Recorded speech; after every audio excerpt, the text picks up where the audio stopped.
बड़ा अच्छा सवाल है कि एक मैट्रिक्स से कह रहे हैं इसका डिटरमिनेंट निकालना और क्या करना है यार इसको रॉ या कॉलम से ओपन करें, लेकिन देखो असल चीज़ एफटी में है क्या, घूर के देखो तो एक बात समझ में आ रही है, ये रॉ और इस रॉ में कुछ सिमेट्री दिख रही है, बिल्कुल दिख रही है। और इसको -2 से मल्टीप्लाई कर दें तो ये क्या हो जाएगा -6, यहाँ क्या हो जाएगा -4 और यहाँ क्या हो जाएगा -8। और मैथ्स के रूल कहता है अगर दो रॉस किसी डिटरमिनेंट की सेम होते हैं, सेकंड रॉ को छोड़े हमें लेना देना नहीं, इक्वल टू 0, इसका आंसर क्या होता है 0। इसका आंसर 0 होता है। अब ये लोग क्या करेंगे, इसको खोलने बैठेंगे, बेसिक प्रॉपर्टी, ये कोई मुश्किल बात नहीं और वो अप्रोच की बात है। अब ये तो आया था डाउट में ना, उसमें इतना खतरनाक सवाल आया था कि ऐसा एक मैट्रिक्स दिया था और कहा था कि x की वैल्यू निकालो जब ये मैट्रिक्स किसके इक्वल है, इसका डिटरमिनेंट 0 के। अब 0 देखते मेरे ध्यान में एक होता है मैट्रिक्स 0 कब होता है, जब उसकी दो रॉस सेम हो जाए। कुछ मिलती जुलती वैल्यूज हैं, 3 का को -2 से मल्टीप्लाई करो -6, 2 को -2 से करो -4 और 4 को अगर हम -2 से करते हैं तो -8 आ गया।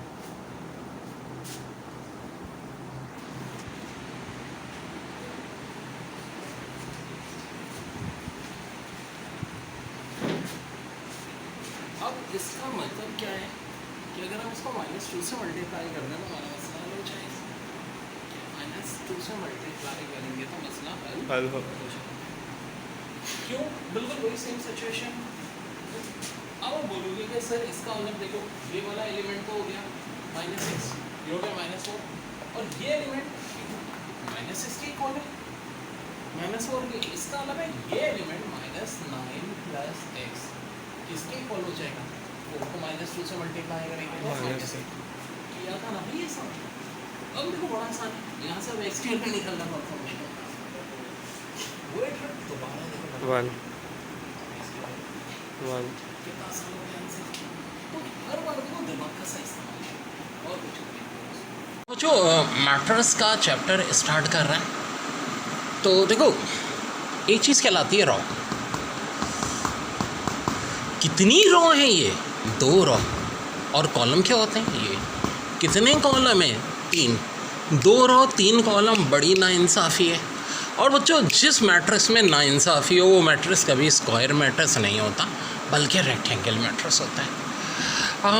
कितनी रॉ है, 1 और 1 2, कितने कॉलम है, कॉलम भी 2, पूरा इंसाफ है, इसलिए ये है स्क्वायर मैट्रिक्स। स्क्वायर मैट्रिक्स का वेल डिटरमिनेंट भी निकल आता है, ये member A B C D multiply करो AD - BC, ठीक है, निकल आता है, कोई इतना मुश्किल नहीं होता। अब मेरे भाई इस मैट्रिक्स को देखो तो इसके अंदर सिर्फ एक कॉलम मौजूद है, ये कहलाएगा कॉलम मैट्रिक्स। इस मैट्रिक्स को देखो सिर्फ एक रॉ है, ये कहलाएगा रॉ मैट्रिक्स। ये क्या होगा, सिर्फ डायगोनल में मेंबर है बाकी सारे 0 हैं, सिर्फ डायगोनल में मेंबर हैं बाकी सारे 0 हैं, डायगोनल मैट्रिक्स।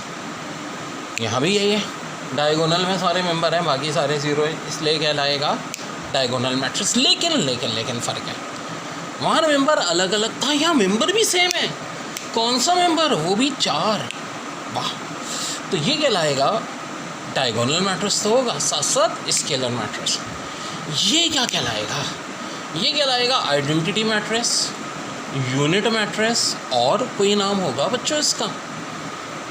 यहाँ स्केलर मैट्रिक्स भी कहलाएगा, डायगोनल भी, लेकिन इसका ख़ास नाम होगा आइडेंटिटी मैट्रिक्स और यूनिट मैट्रिक्स। सो डियर, बहुत important basic concept of matrices. Matrix का डिटरमिनेंट निकालने को क्या है। सो बच्चों बहुत सिंपल सी बात है, मैं करूँगा कि ये जो डायगोनल्स है ना इनको बस मल्टीप्लाई कर दूँगा, 3 4 12, 12 5 60, ये आंसर हो जाएगा। यहाँ भी ऐसे आ जाएगा, 4 4 16, 16 4 64। लेकिन बच्चों लेकिन फ़र्ज़ करो कुछ ये ऐसा हो गया मैट्रिक्स। अब देखो डायगोनल के नीचे वाले तो 0 हैं, ऊपर वाले 0 नहीं हैं। अब इसका डिटरमिनेंट कैसे निकालोगे, डिटरमिनेंट बच्चों अभी भी वैसे निकलेगा, इन तीनों को मल्टीप्लाई करेंगे, 3 4 12, 12 5 60। लेकिन बड़ी ख़ास बात है, इसको कहते क्या हैं, इसको कहते हैं लोअर ट्रायंगल। किसको कहते हैं लोअर ट्रायंगल? देखो बहुत अच्छी तरह कॉन्सेप्ट समझो। डायगोनल के नीचे वाले मेंबर ज़ीरो हो, डायगोनल के अपर वाले मेंबर ज़ीरो ना हो, ये कहलाएगा लोअर ट्रायंगल। तो ये आखिर क्या कहलाएगा? ये अभी तो खैर डिटर्मिनेंट है, लेकिन अब मैं इसको तब्दील कर देता हूँ। देखो डिटर्मिनेंट अभी भी इसका वैसे ही निकलेगा, यानी 64, लेकिन अब अपर वाला पार्ट ट्रायंगल का ज़ीरो है तो ये कहलाएगा अपर ट्रायंगल। अब देखो हमने मैट्रिक्स ABCD पढ़ा था, कोई कहे कि इसका एडजॉइंट निकालो। एडजॉइंट मैट्रिक्स का कैसे निकलता है? A और D की जगह तब्दील, ठीक है, B और C की साइन तब्दील, प्लस थी तो क्या हो जाएगी? माइनस हो जाएगी। बहुत इंपॉर्टेंट, ठीक है, प्लस थी तो अब माइनस हो जाएगी, और A और D की जगह तब्दील हो जाएगी, यानी इन दोनों की जगह तब्दील, इन दोनों की साइन तब्दील। और A इनवर्स कैसे निकलेगा? वो निकलता है एडजॉइंट A को डिवाइड करो A डिटर्मिनेंट से, लेकिन ये जो A डिटर्मिनेंट है जो कि AD माइनस B से निकलता है, ये ज़ीरो ना हो। और ये ज़ीरो हो जाएगा तो मैट्रिक्स कहलाएगा सिंगुलर मैट्रिक्स। क्या कहलाएगा? Singular matrix. सो बच्चों हम ट्रिक करने जा रहे हैं, देखते हैं ऐसे सवालों को सॉल्व करके। बड़े मज़े की शॉर्ट ट्रिक हैं, तो अभी बेसिक कॉन्सेप्ट समझा रहा हूँ उन लोगों के लिए जिनके वीक हैं, ठीक है जी, बिल्कुल बेसिक से लेके चल रहे हैं। हर सब्जेक्ट को मैं इंशाल्लाह कराता रहूँगा यार, टेंशन नहीं लो। देखो वीडियो क्लास के बहुत सारे एडवांटेज होते हैं भाई। अब इंटीग्रेशन के ज़्यादा क्लास में जनरली कितने 50-60 साल करा दूँगा। अब तो आपको भाई 100, 200, 300 हर बार जब भी इंटीग्रेशन रिव्यू करवाऊँगा 40-50 नए क्वेश्चंस के साथ इंशाल्लाह। तो सोचो कितनी प्रैक्टिस हो जाएगी। पढ़ना है बस अब लग के। ओके डियर, सो अभी सेट है मैट्रिक्स 1 2 3 4। पहले तो इसका डिटर्मिनेंट निकालो, ये इससे मल्टीप्लाई इससे, 1 4 ज़ा 4, 2 3 ज़ा 6 माइनस 2, क्योंकि ज़ीरो के इक्वल नहीं है। अब इन दोनों का साइन तब्दील, इन दोनों की जगह तब्दील, यहाँ 4 और 1, यहाँ -2 -3 और ये -2। अब -2 से बारी बारी सबको डिवाइड कर दो। 4 को -2 से करो -2, -2 को -2 से करो 1, -3 को -2 से करो 3/2 और ये -1/2। यही बच्चों इसका आंसर आ जाएगा। ओके बच्चों, एक बात तो ये है कि ये वाला जो क्वेश्चन मैंने दिया था इसका आंसर स्टूडेंट जो बता रहे हैं -2 आ रहा है, ठीक है जी, मेरे पास जो आए मैसेजेस। अब इस वाले में हम ये करते हैं, जैसे कि अभी डिटर्मिनेंट निकाला है तो स्टूडेंट बता रहे हैं कि 4 आया है। चलिए जी, अब चेकिंग कैसे होगी, हम x के 0 रख के देखेंगे कि 4 किससे आता है। तो यार ये सारे ऑप्शन में B वाले से आ जाएगा, क्योंकि देखो x का वेक्टोरियल यानी 0 का वेक्टोरियल 1, यहाँ 2 आ गया, 1 वेक्टोरियल 1 ही, 2 वेक्टोरियल 2, 2 2 से कितना होता है 4। तो ये आंसर B से आएगा। दोबारा समझ लो, x किया 0 पुट किया, 0 का वेक्टोरियल 1, ये 2 तो बाहर रहेगा ना, ये थोड़ी कैंसिल होगा भाई, ये 0 थोड़ी हो गया कि 2 ये कैंसिल हो गया। ये 1 वेक्टोरियल और ये 2 वेक्टोरियल भी तो होता है, 2 2 ज़ा 4। बाकी किसी भी ऑप्शन से देखें बहरहाल 4 नहीं आ रहा। ये तो 3 वेक्टोरियल 6 है, ये 3 वेक्टोरियल 6, 2 ज़ा 12 हो जाएगा, और इससे भी नहीं आ रहा, इससे 2 आ रहा है। तो करेक्ट आंसर आपका ये ऑप्शन भी हो जाएगा। तो बेहतरीन ट्रिक होती है जब ये अलजेब्रिक वाले सवाल आए, ठीक है, हमेशा। सो ओवर हीरो इज़ 0, यहाँ भी हमने x को 0 माना था, यहाँ भी x को 0 माना था। लेकिन क्या करना है ना, बड़े खतरनाक सवालों को अपने सिंपल कॉन्सेप्ट से काटना है। देखो अगर A डिटर्मिनेंट 1 या -1 हो, और से समझो A डिटर्मिनेंट 1 या -1 हो तो मैट्रिक्स ऑर्थोगोनल मैट्रिक्स कहलाता है। उस सूरत में A इनवर्स किसके बराबर होता है? A ट्रांसपोज के बराबर होता है। अब जैसे कि A मैट्रिक्स ये है 0 1 0 1 0 0 0 0, और कह रहे हैं इसका इन्वर्स निकाल, तो पहले इसका डिटर्मिनेंट निकाल के रखें, वो बना जाएगा या -1 आ जाएगा। और 1 और -1 अगर आ जाए या आपको खुद करना, डिटर्मिनेंट निकाल के देखें, तो अब इसका इन्वर्स निकालने के लिए पूरा लंबा एडजॉइंट वाला तरीके की जरूरत नहीं है। डायरेक्ट इन्वर्स क्या होगा? इसका ट्रांसपोज का लगे, रॉ को कॉलम बना दे, कॉलम करो। अब ये देखो मैंने पहली रॉ थी 0 1 0, ये पहला कॉलम बन जाएगा, दूसरी रॉ आपका दूसरा कॉलम, तीसरी रॉ इत्फाक से इसका ट्रांसपोज और मैट्रिक्स भी यही है, और मैट्रिक्स और उसका ट्रांसपोज यही हो तो फिर भाई नाम क्या दिया जाता है ऐसे मैट्रिक्स को? सिमेट्रिक। तो ये भी कह सकते हो कि सिमेट्रिक, ज़रूरी नहीं सिमेट्रिक होना। दैट्स इज योर आंसर, बड़ा आसान आ गया। अब तो एक और बड़ा प्यारा सा A डिटर्मिनेंट दिया है -12, और कह रहे हैं ये वाला इसका डिटर्मिनेंट क्या होगा। अब देखो थोड़ा दिमाग लगाओ, यहाँ रॉ थी 130, यहाँ हो गई 260, यानी हर नंबर डबल हो गया। देखा जाए पहली रॉ को हमने मल्टीप्लाई किससे कर दिया है यहाँ 2 से, इसी रॉ। यहाँ देखो 264 था, 412 8 हो गया, दोबारा किससे मल्टीप्लाई कर दिया 2 से। -102 था, -204 कर दिया, दोबारा मल्टीप्लाई किससे कर दिया 2 से। यानी 2 से कितनी दफ़ा मल्टीप्लाई हुआ है 3 दफ़ा। कौन हो रहा है भाई -12, 2 2 सा 8 -12 से मल्टीप्लाई किया -96, ये आंसर आ गया। क्योंकि ऐसे ही तो करना है, क्वेश्चन बड़े खतरनाक हो गए, हमको उसको कैसे करना है सेकंड ऑर्डर सॉल्व, जैसे ये, ठीक है। अब एक सवाल आया था ए डॉट बी 0 किस एंगल पे होता है, तो वेल ए डॉट बी 0 होता है थीटा 90 या थीटा 270 पे। अब 90 को हम रेडियन में π/2 लिख सकते हैं, 270 3π/2 के बराबर होता है। पाई की वैल्यू याद रखो, बाजू का पाई में आंसर होता है। वेल एक और MCQ आया था कि A क्रॉस B0 कब होता है, तो ये 0 होता है थीटा 0 पे, 180 पे और 360 पे। वेल 180 को हम पाई लिख सकते हैं, 360 को 2π लिख सकते हैं। अब कुछ और बड़े मज़े की बातें, एक बार बजाय इसके कि ये पूछते कि ए डॉट बी 0 किस पे होता है, पूछ लिया A dot B does not equal to 0 किस पे होता है, तो वही ट्रिक लगा देंगे। हम कहेंगे theta does not equal to 90 या theta does not equal to 270, theta does not equal to π/2, theta does not equal to 3π/2। ऐसे अच्छा A cross B does not equal to 0 कब हो जाएगा, जब theta does not equal to 0, does not equal to 180, does not equal to 360। 180 को पाई, 360 को 2π हम लिख सकते हैं। बड़ा अच्छे 2 सवाल आते हैं 5 से पढ़ के, पहले एक देखते हैं।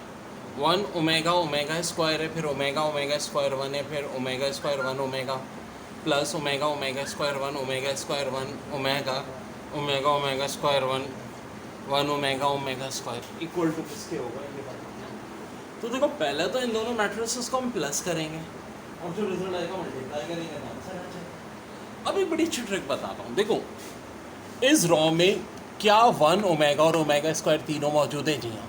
क्या यहाँ भी ऐसा ही है, 1 ओमेगा और ओमेगा स्क्वायर तीनों मौजूद हों, जी हाँ। क्या यहाँ भी ऐसा है, जी हाँ। यहाँ भी ऐसा है, यहाँ भी ऐसा है, यहाँ भी ऐसा है। जितनी रॉज हैं सबके देखें तीनों मेंबर डिफरेंट हैं, और वो तीनों मेंबर क्या हैं 1 ओमेगा स्क्वायर। और से देखें, घूर के देखें, एक बार ओमेगा आ रहा है, एक बार ओमेगा स्क्वायर, एक बार 1। हर रॉ में ऐसा है इन दोनों मैट्रिक्स की, और जो मल्टीप्लाई हो रहा है उसके कॉलम में ऐसा है। तो जब भी ऐसे सिचुएशन होगी रिजल्ट 0 0 होगा। अब बड़ा प्यारा सवाल दिया है कि ए दिया हुआ इसके बराबर कह रहे हैं, अगर ए का डिटर्मिनेंट 12 है तो मैट्रिक्स बी जो कि इक्वल किसके ट्रांसपोज ऑफ ए के, तो बी का डिटर्मिनेंट कितना होगा। ट्रांसपोज का मतलब होता है रॉ को कॉलम बना दें, कॉलम को रॉ बना दें। क्या रॉ को कॉलम और कॉलम को रॉ बनाने से डिटर्मिनेंट पे कोई फ़र्क पड़ता है, तो जी कोई नहीं पड़ता। इसलिए अगर ए डिटर्मिनेंट 12 है तो बी डिटर्मिनेंट भी कितना होगा भाई, 12 ही होगा। तो 5 से भर के 2 बहुत ही अच्छे सवाल थे बच्चों। हाँ, नर्स वाले तो भाई बहुत बड़े राक्षस हैं, इसका सबूत ये देख लें। वहाँ का एग्जामिनर की बात कर रहा, क्या सवाल दे दिया, x+1 x+2 x+3 x+4 x+5 x+6 x+7 x+8 x+9 और कह रहे हैं इसका डिटर्मिनेंट तो निकालो।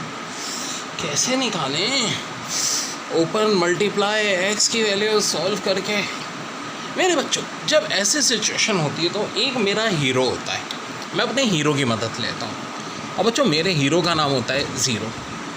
कहीं 0 तो कभी साइड हीरो भी एक होता है हमारा 1, जहाँ 0 काम ना है वहाँ 1 यूज़ करते हैं। x को 0 मान लो। वेल जैसे मैंने x को 0 किया, ये साल नस में 15-16 दफ़ा रिपीट हुआ है, ऐसे अंदाज़ा कर लो। है ये क्या, अब तो ये 1 2 3 4 6 7 8 9 तरतीब से आ गया। अब मैंने कहा था जब 1 से 9 तक तरतीब से ऑड नंबर में, चाहे 1 से 9 हो, 1 से 25 49 81, तो डिटर्मिनेंट किसके इक्वल होता है, 0। आंसर आ गया। और जिनको ट्रिक नहीं बताऊँ उनका एग्जाम में ही आ गया।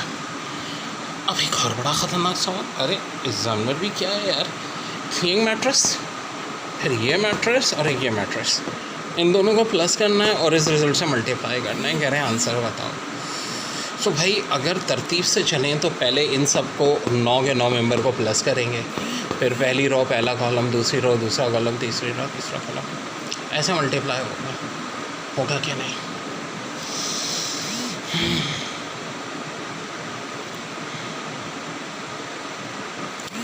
सो अब मेरी एक बड़ी ऑसम ट्रिक याद रखो, ऑसम। देखो अगर रॉ में तीनों चीज़ें मौजूद हों, हर रॉ में 1 ओमेगा ओमेगा स्क्वायर मौजूद है कि नहीं, ओमेगा ओमेगा स्क्वायर 1, सब चीज़ें एक एक बार आ रही हैं, बिल्कुल आ रही हैं। अच्छा, या रॉ में या कॉलम में, ज़रूरी नहीं दोनों में। यहाँ तो हर रॉ और कॉलम दोनों ही ऐसा चल रहा है कि देखो हर चीज़ एक बार, यानी एक बार 1 ओमेगा ओमेगा स्क्वायर, तीनों चीज़ें रॉ में भी आ गई, कॉलम में भी आ गई, तीनों में, ठीक है। यहाँ रॉ में कम से कम आ रही हैं, ज़रूरी नहीं कि दोनों में आए, ठीक है। और यहाँ देखो फिर जो मल्टीप्लिकेशन हो रही है इसमें भी तीनों चीज़ें, जब भी ऐसा होगा पता है आंसर क्या आना है, 0 आना है एंड में, ये याद रखना। बड़ी अच्छा ट्रैक है अभी। अब ए स्क्वायर अगर ए के बराबर होता है तो मैट्रिक्स कहलाता है इटेम्पोटेंट। जी हाँ, इटेम्पोटेंट। और अगर ए की कोई भी पावर, ए स्क्वायर ए क्यूब 0 के बराबर आ जाए तो मैट्रिक्स निलपोटेंट। अगर किसी मैट्रिक्स का ट्रांसपोज उसका मैट्रिक्स के इक्वल हो तो मैट्रिक्स सिमेट्रिक। ट्रांसपोज क्या होता है वैसे सबको पता है, फिर भी अभी बताऊंगा मैं आगे। और ए ट्रांसपोज अगर -a के बराबर हो तो इसके सिमेट्रिक। अगर किसी मैट्रिक्स का स्क्वायर लो और वो आइडेंटिटी मैट्रिक्स के बराबर आ जाए, आइडेंटिटी मैट्रिक्स यानी अगर ये 2 रॉस 2 कॉलम है तो I2, 3 रॉस 3 कॉलम है तो I3, ठीक है, ये हो जाएगा। आई स्क्वायर अगर आई के बराबर हो न्यूमोलेंट्री, आई ए ट्रांसपोज ए के बराबर हो तो सिमेट्रिक, ए ट्रांसपोज -a के बराबर हो तो इसके सिमेट्रिक। ऐसे है बच्चों, बिल्कुल ऐसे ही है। 5 रॉस 5 कॉलम का मैट्रिक्स देख के आपने ढूंढना नहीं है, आपने करना क्या, आपने गौर से घूर के देखना है। और घूर के देखने पे पता चल रहा है अरे भाई ये तो डायगोनल मैट्रिक्स है, क्योंकि डायगोनल के अलावा सारे मेंबर 0 हैं। तो डायगोनल मैट्रिक्स हो या लोअर अपर ट्रायंगल मैट्रिक्स हो, इनका डिटर्मिनेंट निकलता है नंबर को आपस में मल्टीप्लाई करें। 2 3 ज़ा 6, 6 2 ज़ा 12, 12 1 ज़ा 12, 12 2 ज़ा 24। अब 5 सिफर में आया था, देख के लोगों का बैंड बज गया था। हालांकि ये करना था यार, 2 3 ज़ा 6, 6 2 ज़ा 12, 12 1 ज़ा 12, 12 2 ज़ा 24, और यही आपका आंसर है। अब देखो 3 रॉस और 3 कॉलम का डिटर्मिनेंट 1 2 3 4 5 6 7 8 9, इसको ओपन करो, इसका डिटर्मिनेंट निकालो, देखो कि क्या आ रहा है। वैसे बड़ी दिलचस्प बात बताऊँ, इसका डिटर्मिनेंट 0 आएगा और ये क्या लाएगा, सिंगुलर मैट्रिक्स। इसका डिटर्मिनेंट 0 आता है, सिंगुलर मैट्रिक्स कहलाता है। अब एक खास बात जो बताना चाह रहा हूँ मैं, देखो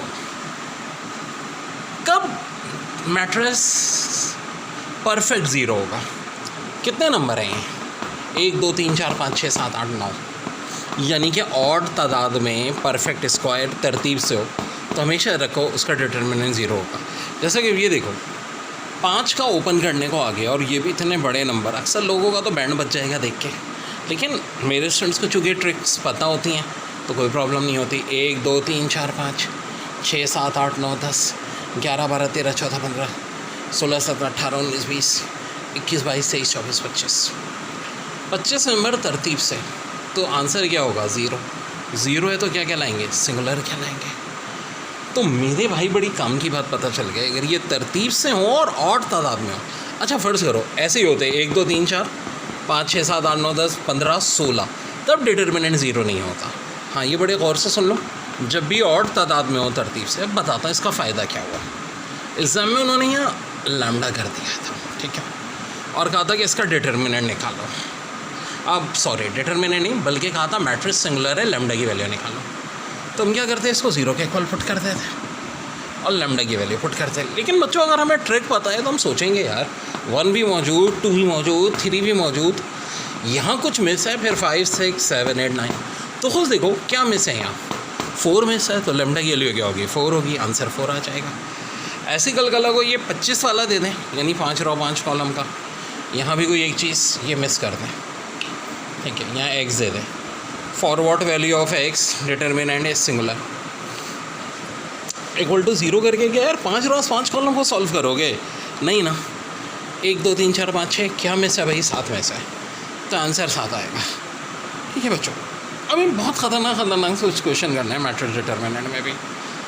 जो बच्चा मुझसे पढ़ रहा है उनको अच्छी तरह अंदाज़ा हो रहा है कि एक एक टॉपिक का हम पोस्टमार्टम करते जा रहे हैं, फिज़िक्स हो, केमिस्ट्री, मैथ्स, इंग्लिश।